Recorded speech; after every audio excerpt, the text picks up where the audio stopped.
নিজেদের প্রথম প্রি-সিজনে রিয়াল মাদ্রিদের প্রতিপক্ষ ছিল এসি মিলান। অবশ্য এই ম্যাচে রিয়ালের বেশ কিছু তারকা ফুটবলাররা ছিলেন না। রিয়াল এই মৌসুমে যোগ দিয়েছেন ফরাসি তারকা কিলিয়ান এমবাপ্পে ও ব্রাজিলের ওন্ডারকিড ফিলিপে এন্দ্রিক।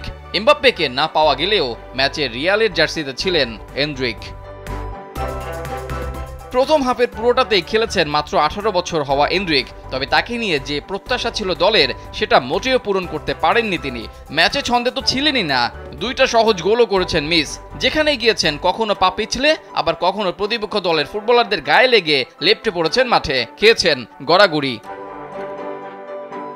এর আগে রিয়ালের জার্সিতে ট্রেনিং এর সময়ও এন্দ্রিকের বেহাল দশা চোখে পড়েছে। ট্রেনিং ম্যাচে এন্দ্রিককে গার্ডে রেখেছিলেন রিয়ালের অন্যতম ডিফেন্ডার রুডিগার। খামেরা তো দাগ হয় কিভাবে? এই যে ভাবি, দাগও যাবে রাগও যাবে, নিন চাকা সুপার হোয়াইট।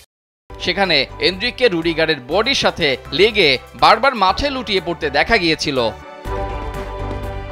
ম্যাচটা যেহেতু প্রি-সিজন, সেহেতু দলের ইয়াং ফুটবলারদের শক্তিমত্তা বাজিয়ে দেখতে চেয়েছেন কার্লো আনচেলত্তি। তাই ম্যাচে ছিলেন না Vinicius junior, Jude Bellingham, Fede ভালভার্দেরা। শিকাগোর সোলিডিয়ার ফিল্ডে যদিও 1-0 গোলের হার নিয়ে মাঠ ছাড়ে রিয়াল।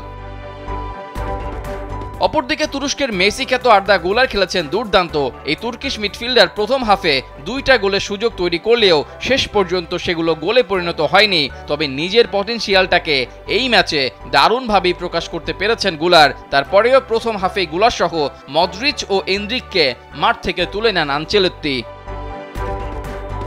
দ্বিতীয় হাফে ব্রাহিম দিয়াজও বেশ কিছু সুযোগ তৈরি করেন গোলের। তবে আলভারো মোরাতারা সেই সুযোগগুলো জালে জড়াতে হন ব্যর্থ।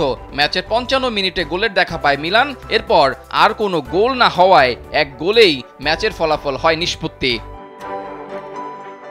এদিকে প্রি-সিজন ম্যাচেই দেখা যাবে এল ক্লাসিকো। 3 অগস্ট আমেরিকার মেটলাইফ স্টেডিয়ামে বার্সা আর রিয়ালের প্রি-সিজন ম্যাচ। সেই ম্যাচ নিয়ে ইতিমধ্যেই ভক্তদের মধ্যে আগ্রহের কমতি নেই। সেই ম্যাচে রিয়ালের জার্সিতে এমবাপ্পেকে দেখা যেতে পারে, এমনই খবর সংবাদ মাধ্যমগুলোর।